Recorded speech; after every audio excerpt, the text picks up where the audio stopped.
हाँ, जल्दी जल्दी सब लोग अपनी अपनी जगह बैठ जाओ। हाँ हाँ, टाइम ना बर्बाद करो।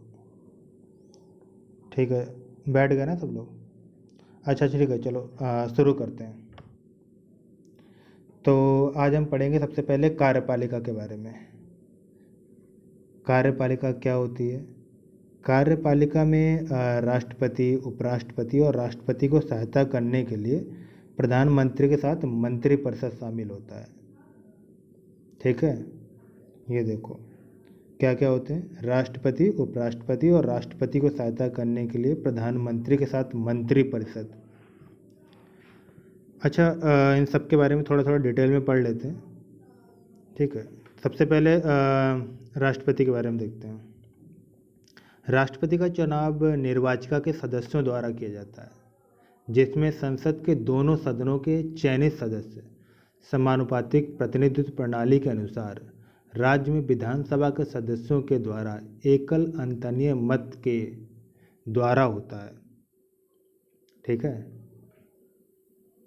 और इसकी दूसरी इम्पोर्टेंट चीज़ ये है कि राष्ट्रपति की उम्र कम से कम 35 वर्ष होनी चाहिए और वह लोकसभा के सदस्यों के चुनाव में चुने जाने योग्य भी होना चाहिए।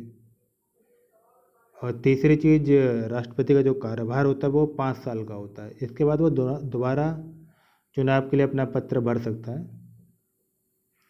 अच्छा, राष्ट्रपति को हटाने के लिए हमारे जो संविधान में धारा 61 है, यानी कि 61, उसकी प्रक्रिया के थ्रू नहीं हटाया जा सकता है। और हटाने के टाइम वो अपना जो इस्तीफा होता है अपने हाथों से लिखकर उपराष्ट्रपति को सौंपते हैं। ठीक है, ये तो हो गई बेसिक चीज़ राष्ट्रपति के बारे में। थोड़े से उनके पावर्स जान लेते हैं। क्यों जानना ज़रूरी है ना? हाँ तो बोल दो। हाँ, चुपचाप बैठे रहते हो। अच्छा, लिख रहे हो ना सभी लोग? लिख लो, देखो फिर अभी 2 दिन बाद फिर कहोगे क्या कहा था, तो तुम्ही को दिक्कत होगी। एग्ज़ाम तुम्हारे पास आ रहे हैं, तुम्हें ही करना है सब कुछ। अच्छा ठीक है, चलो मैं बता रहा था पावर्स के बारे में। तो केंद्र की कार्यपालिका शक्ति राष्ट्रपति के पास ही होती है, पहली चीज़। दूसरी चीज़ में क्या है, रक्षा बलों का शासन भी राष्ट्रपति के पास होता है। किसी भी तरह की अगर देश के अंदर वित्तीय धन विधेयक लाने की सिफारिश करनी है तो वो भी राष्ट्रपति कर सकते हैं। किसी को मान लीजिए प्राणदंड को स्थगित करना है या क्षमा करना है या निलंबित करना है या उसे आगे बढ़ाना है तो उसकी पावर भी राष्ट्रपति के पास होती है। जब किसी राज्य में संवैधानिक मशीनरी विफल हो जाती है तो राष्ट्रपति राज्य सरकार के कुछ कार्य या सारे कार्यों को अपने ऊपर ले सकते हैं। यदि राष्ट्रपति को लगता है कि देश में गंभीर इमरजेंसी है तो वह देश में इमरजेंसी घोषित कर सकते हैं। देखा, कितने सारे काम कर सकते हैं। मुझे तो लगता नहीं कोई काम बचा हो जो राष्ट्रपति ना कर सकते हो। क्यों, तुम लोग को लग रहा है क्या? तुम लोग तो बस मेरी बात दोहरा देते हो, अपना दिमाग ही नहीं लगाते हो। लगाया करो, तभी तो कुछ नई चीज़ें दिमाग में घुसेंगी। जब अपना दिमाग लगाओगे तो अपने आप कई सारी चीज़ें आने लगती हैं। कभी लगा के देखना। ये लो, बॉस क्या दिखा रहा है। अच्छा ठीक है, चलो अब थोड़ा सा उपराष्ट्रपति के बारे में देख लेते हैं। उपराष्ट्रपति का जो चुनाव होता है वो भी निर्वाचिका के सदस्यों द्वारा ही होता है, जिसमें एकल हस्तांतरीय मत द्वारा समानुपातिक प्रतिनिधित्व प्रणाली के अनुसार संसद के दोनों सदनों के सदस्य होते हैं। इसमें भी क्या है, वो भारत का नागरिक होना कंपलसरी है और कम से कम 35 वर्ष की आयु हो और राज्यसभा के सदस्य के रूप में चुनाव के लिए पात्रता रखते हो, यानी कि एलिजिबिलिटी हो। इनके भी कारोबार की जो अवधि होती है वो 5 साल ही होती है।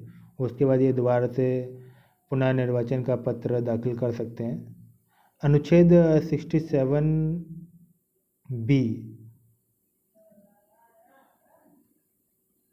इसके 67B के जो प्रक्रिया के अनुसार इन्हें हटाया जा सकता है इनके कारोबार से। ठीक है, और क्या चीज़ होती है, उपराष्ट्रपति राज्यसभा का पदेन सभापति होता है।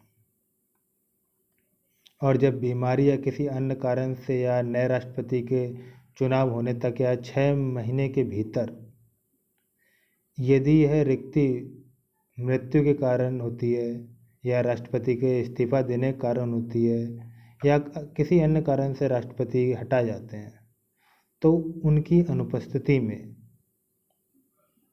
उपराष्ट्रपति राष्ट्रपति का कार्यभार संभालते हैं। ठीक है, तो इनके बारे में इतना काफ़ी है। क्यों, और लिखना है किसी को? लो, किसी ने नहीं कहा और लिखना है। खैर कोई बात नहीं, इतना ही लिखो, लेकिन कम से कम इतना याद सब लोग कर लेना। ठीक है ना? चलो अच्छा, अब बताते हैं मंत्रिपरिषद क्या होता है। राष्ट्रपति को उनके कार्यों में सहायता करने के लिए, उन्हें सलाह देने के लिए हमारे जो प्रधानमंत्री हैं, प्रधानमंत्री के नेतृत्व में मंत्रिपरिषद होता है। प्रधानमंत्री को जो नियुक्ति होती है वो राष्ट्रपति के द्वारा की जाती है, और मंत्रिपरिषद के अन्य मंत्रियों की जो नियुक्ति होती है वो प्रधानमंत्री की सिफारिश पर राष्ट्रपति के द्वारा की जाती है। ठीक है, परिषद सामूहिक रूप से लोकसभा के प्रति उत्तरदायी होता है। संघ के प्रशासन या कार्य और उनके संबंधित विधानों और सूचनाओं के प्रस्तावों से संबंधित मंत्रिपरिषद के सभी निर्णयों की सूचना राष्ट्रपति को देना प्रधानमंत्री का कर्तव्य है। समझ रहे हो ना? मंत्रिपरिषद में मंत्रिपरिषद के मंत्री, राज्य मंत्री वो स्वतंत्र प्रभार के भी हो सकते हैं, राज्य मंत्री और उप मंत्री होते हैं। ठीक है, तो इस टॉपिक में इतना ही पढ़ो, इतना काफ़ी है।